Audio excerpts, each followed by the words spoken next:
بچوں کو تک شیطان مارتا ہے، یہ بھی حدیث پاک، مغرب کا وقت ہو جائے تو بچوں کو اندر لے لو، حدیث رسول ہے۔ اس لیے کہ شیطان اپنی پوری فوج کو لے کر کے نکلتا ہے، اور جو بچے قریب آتے جاتے ہیں ان کو اسے تھپڑ لگاتے ہوئے چلا جاتا ہے، یعنی ہاتھ مارتے ہوئے جاتا ہے۔ اور جس بچے کو وہ ہاتھ مارتا ہے، چاہے وہ سر پہ مارے، جسم پر مارے، اس کو دو اثرات شروع ہوتے ہیں، ایک یا تو ضدی پن یا پھر شرارت شروع کر دیتا ہے۔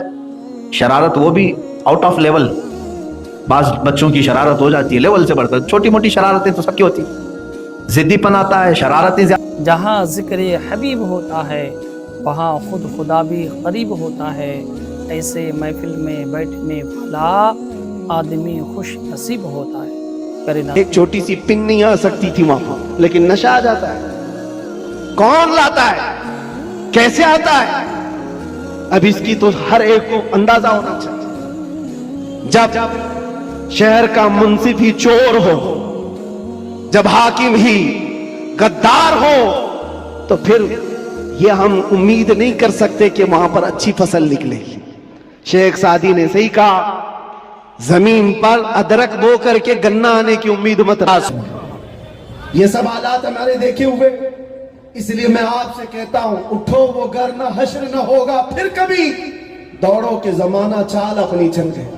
اور اس کا بھی علاج، قاری صاحب آپ کہہ رہے تھے نشہ کے متعلق، میں پھر آج اظہار کرتا ہوں ڈر کے متعلق، ڈر کر کے اگر آپ کہہ رہے ہیں کہ مجھے ڈائیورٹ کر دیں گے میرے ٹاپک سے، میں ڈرنے والا نہیں۔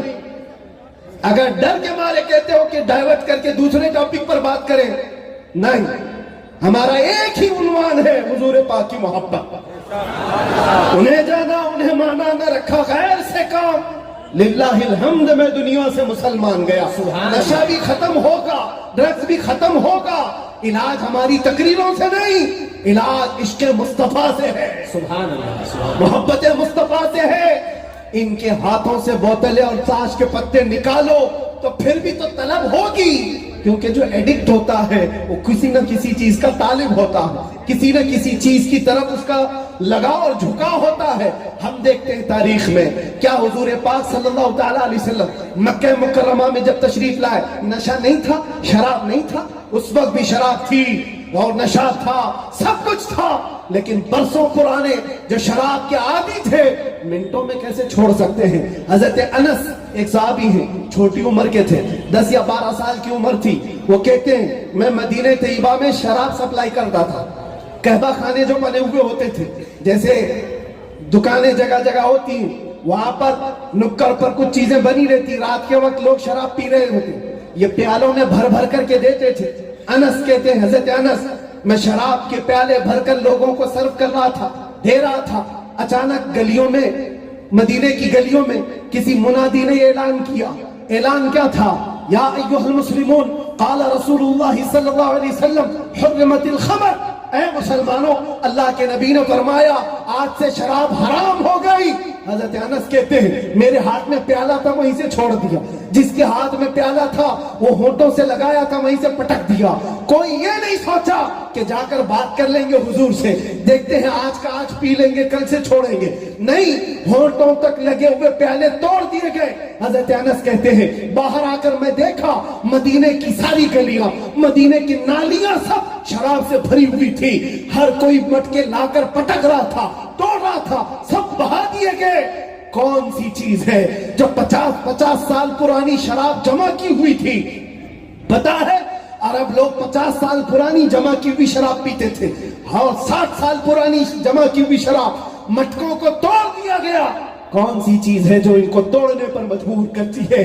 جس کو اقبال کہتا ہے تو عالم سے کرتی ہے بیگانہ دل کو، عجب چیز ہے لذت آشنائی۔ سبحان اللہ، سبحان، نعرے عجب چیز ہے، نعرے رسالت۔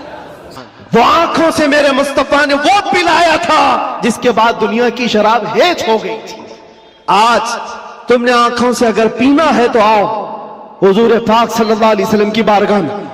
آج صرف پردے لگائے گئے ہیں، وہ کائنات کا دولہا آج بھی اپنی شان کے ساتھ آرام کر رہا ہے۔ ہم تو مائل بکرم ہیں، کوئی سائل ہی نہیں۔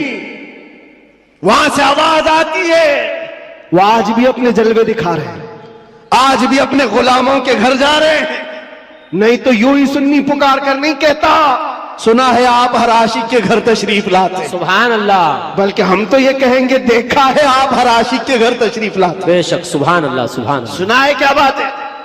دیکھا ہے آپ ہر عاشق کے گھر تشریف لاتے ہیں۔ یا رسول اللہ میرے گھر میں بھی ہو جائے چراغاں، یا رسول اللہ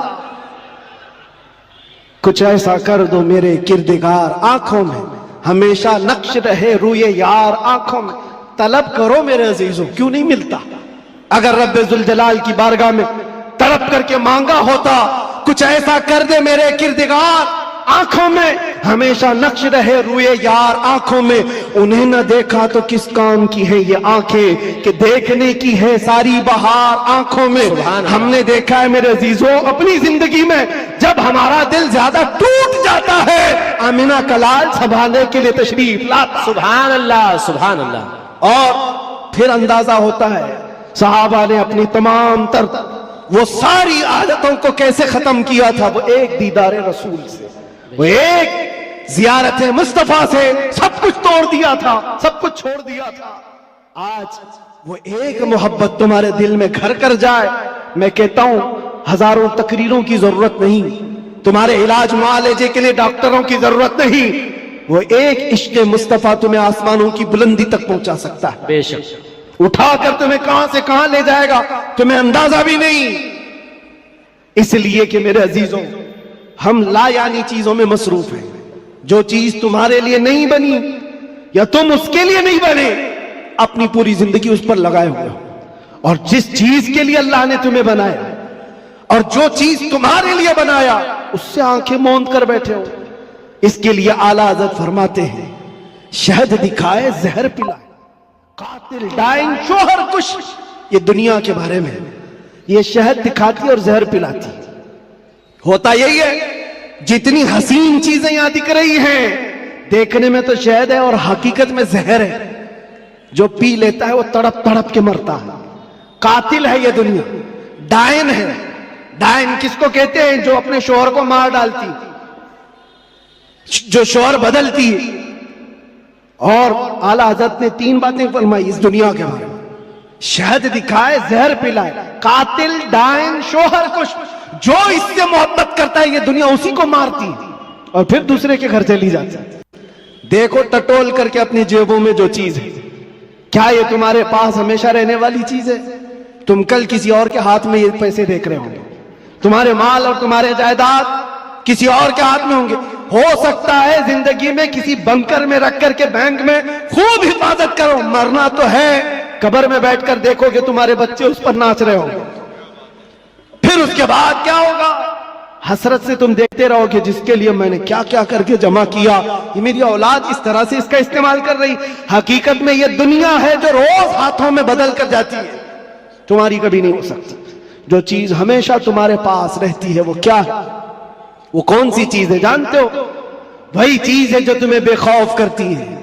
عجب چیز ہے لذت آشنائی، جو حضور کی محبت میں سرشار ہوتا ہے پھر دنیا کا خوف اس سے نکل جاتا ہے اور دنیا کی تمام تر یہ برائیاں اس کے دل سے نکال دی جاتی ہیں۔ حضرت عمر فاروق رضی اللہ تعالیٰ عنہ محفل میں بیٹھے ہوئے حضور پاک صلی اللہ علیہ وسلم قبر کا ذکر کر رہے ہیں۔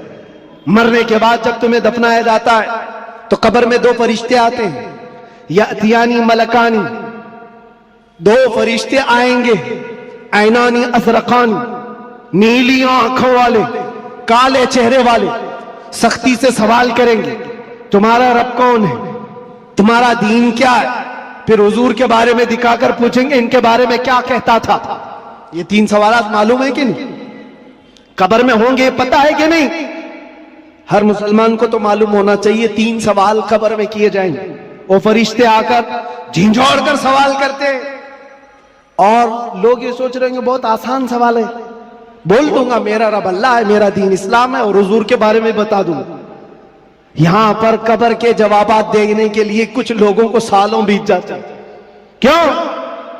مرنے کے بعد میموری لاس جو دنیا میں تھا وہ سب بھلا دیا گیا ہے، وہاں جانے کے بعد ختم ہو گیا ہے۔ اب اس کو ہی بات یاد آ سکتی ہے جس کو اللہ یاد دلائے۔ جو دنیا میں اللہ اور رسول کو یاد نہیں کرتا تھا وہاں کیا یاد کر پائے گا؟ اب سنو، حضرت عمر فرماتے ہیں حضور پاک صلی اللہ تعالی علیہ وسلم نے پوچھا اے عمر، توجہ چاہو، اے عمر تیری قبر میں یہ دو فرشتے آئیں گے، ہمیں مبارک، ہمارا آقا ہمیں مبارک، الحمدللہ ہم اللہ اور اس کے رسول کی رضا کے لیے جی رہے ہیں اور نبی پاک صلی اللہ تعالی علیہ وسلم کی محبت کے لیے جی رہے ہیں۔ اقبال نے سچ کہا تھا، ڈاکٹر اقبال نے، ہمیں کرنی ہے شہنشاہ بطحا کی رضا جوئی، ہمیں کرنی ہے شہنشاہ بطحا۔ رحمت عالم کمیٹی والوں نے کہ سارے ایک میدان میں جمع ہو کر اللہ اور اس کے رسول کا ذکر سن رہے ہیں اور اللہ کی رحمت کاملہ سے یقین ہے کہ اس مجمع میں کوئی تو اس کا محبوب بندہ ہوگا جس کے صدقے اللہ ہم سب کی توبہ قبول کرے گا اور ہماری حاضری ہمارے نجات کا ذریعہ بنے گی۔ میرے عزیزو، میں نے ایک بات محسوس کیا ہے، اکثر جلسوں میں، ابھی جیسے ڈاکٹر صاحب بھی میرا تعارف کروا رہے تھے آپ کے سامنے، اللہ مجھے ان کے حسن ظن کے مطابق بنائے، جلسہ کسی اور خاص رات کے نام سے ہو یا کسی بزرگ کے عرس کے نام سے ہو، میں جتنے جلسوں میں شریک ہوتا ہوں اب تک میں نے یہ بات محسوس کی، کسی رات کا جلسہ ہو یا کسی بزرگ کے عرس کا جلسہ ہو، لیکن اس کے ساتھ یہ ٹائٹل ایڈ کر دیا جاتا ہے تحفظ ناموس رسالت، اور یہی ہماری زندگی کا شیوا ہے اور یہی ہماری زندگی کا دستور ہے۔ بچوں کو تک شیطان مارتا ہے، یہ بھی حدیث پاک، مغرب کا وقت ہو جائے تو بچوں کو اندر لے لو، حدیث رسول ہے، اس لیے کہ شیطان اپنی پوری فوج کو لے کر کے نکلتا ہے اور جو بچے قریب آتے جاتے ہیں ان کو اسے تھپڑ لگاتے ہوئے چلا جاتا ہے، یعنی ہاتھ مارتے ہوئے جاتا ہے، اور جس بچے کو وہ ہاتھ مارتا ہے چاہے وہ سر پہ مارے جسم پر مارے، اس کو دو اثرات شروع ہوتے ہیں، ایک یا تو ضدی پن یا پھر شرارت شروع کر دیتا ہے، شرارت وہ بھی آؤٹ آف لیول، بعض بچوں کی شرارت ہو جاتی ہے لیول سے بڑھ کر، چھوٹی موٹی شرارتیں تو سب کی ہوتی ہیں، ضدی پن آتا ہے، شرارتیں زیادہ ہو جاتی ہیں، یا پھر تھوڑا سا بچہ سمجھدار ہے تو اس کے ذہن میں خرافات آ جاتی ہیں، جو بڑے لوگ نہیں کرتے وہ بچہ کرنے لگ جاتا ہے، غلیظ حرکتیں کرنے لگ جاتا ہے، یہ شیطان کا مس ہے، یعنی اس کا تماچا ہے یا اس کا جھاپڑ سمجھ لو، تھپڑ سمجھ لو جو لگ جاتا ہے، اسی لیے حکم دیا گیا مغرب سے پہلے بچوں کو اپنے گھروں میں لے لو۔ ہمارے محلوں میں تو مغرب کے بعد بچوں کو باہر نکالتے ہیں، انگلینڈ میں آج بھی، انگلینڈ برطانیہ میں آج بھی پولیس ڈپارٹمنٹ کی طرف سے یہ کہا گیا ہے کہ جو نابالغ بچے ہیں وہ مغرب کے بعد باہر نہ دکھائی دیں، جرائم پر کنٹرول کرنے کے لیے رات سے پہلے بچوں کو اندر لینے کا آرڈر دیا گیا۔ چند سال پہلے کی ایک خبر میں نے پڑھی تھی۔ میرے عزیزوں، بچوں کو یہاں پر بہکاتا ہے، جوانوں کو الگ، بوڑھوں کو بھی الگ، یہاں تک کہ موت کے منہ میں جا رہے ہوتے اس وقت تک بھی بہکاتا ہے، اس وقت بھی جب تم موت کے منہ میں جا چکے ہو، قریب ہے کہ روح نکلنے والی ہے، تب بھی وہ سرانے کے پاس کھڑا رہتا ہے اور ہاتھ میں میٹھا پانی، ٹھنڈا پانی لے کر کھڑا رہتا ہے، وہ کہتا ہے کہ تیری ساری تکلیف دور ہو جائے گی، سارا تیرا یہ جو نزا کا معاملہ ہے ختم ہو جائے گا، بس ایک بار میری بات سن لے، جس خدا کی تو عبادت کرتا تھا وہ جھوٹا ہے اور میں سچا ہوں، معاذاللہ، دیکھ تجھے وہ آج تکلیف میں چھوڑ دیا اور تیری طرف وہ دیکھتا بھی نہیں، میں تو تیرے پاس پانی لے کر کے آیا ہوں، ٹھنڈی ہوائیں چلاؤں گا۔ جو کمزور ایمان والا ہے وہ پانی کی آس میں اگر اس کو کہہ دے کہ تو ہی سچا ہے، تو جیسے ہی وہ کہے گا وہ شیطان پیالہ پٹک دے گا اور اس کی روح نکل چکی ہوگی، کفر پر موت ہو گئی، پوری زندگی عبادت کرتا رہا لیکن موت سے تھوڑی دیر پہلے شیطان نے اس کو کافر بنا دیا۔